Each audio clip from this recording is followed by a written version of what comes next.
پتہ ہے اللہ سے براہ راست بات کرنے کا سب سے آسان طریقہ کیا ہے؟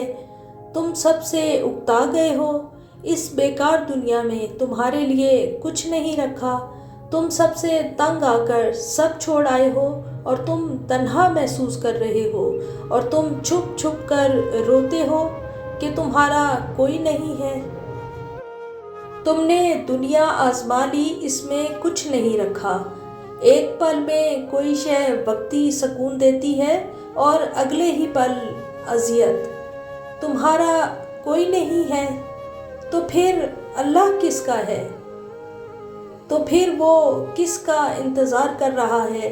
تو پھر وہ تمہیں کیوں اپنی طرف بلا رہا ہے؟ ساری دنیا اس نے کیوں تنگ کرتی ہے تمہارے لیے؟ کیونکہ وہ تم سے بات کرنا چاہتا ہے، وہ تمہیں اپنے قریب کرنا چاہتا ہے۔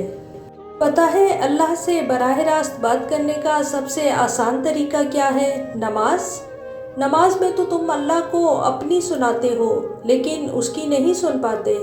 دعا، تم اللہ سے دعا کرتے ہو لیکن جواب نہیں جان پاتے۔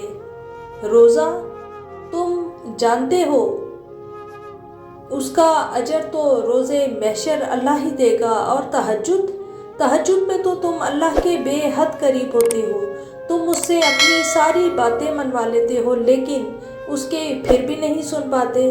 حج میں بھی تم اللہ کے بہت قریب ہوتے ہو لیکن تم بار بار حج نہیں کر سکتے۔ تو پھر کیا ہے جو اللہ سے براہ راست بات کروائے؟ ایسا بھی تو ہو سکتا ہے کہ وہ لمحہ لمحہ تم سے بات کر رہا ہو، وہ پل پل کی تمہیں خبر دے رہا ہو اور تم اس سے بے خبر ہو۔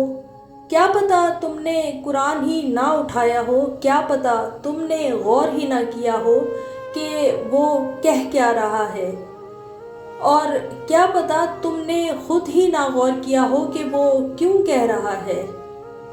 کیا پتہ اس نے سب کھول کر تمہاری آنکھوں کے سامنے رکھا ہو لیکن تمہاری آنکھیں بند ہو۔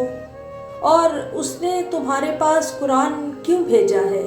کیونکہ وہ تم سے براہ راست بات کرنا چاہتا ہے جہاں کوئی نہ ہو، صرف تم ہو، وہ ہو اور ڈھیر ساری باتیں ہوں۔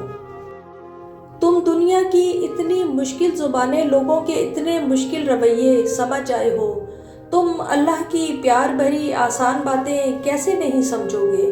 تمہیں صرف قرآن کھولنا ہے، تمہیں یہ دیکھنا ہے کہ وہ اس لمحے تم سے کیا کہہ رہا ہے۔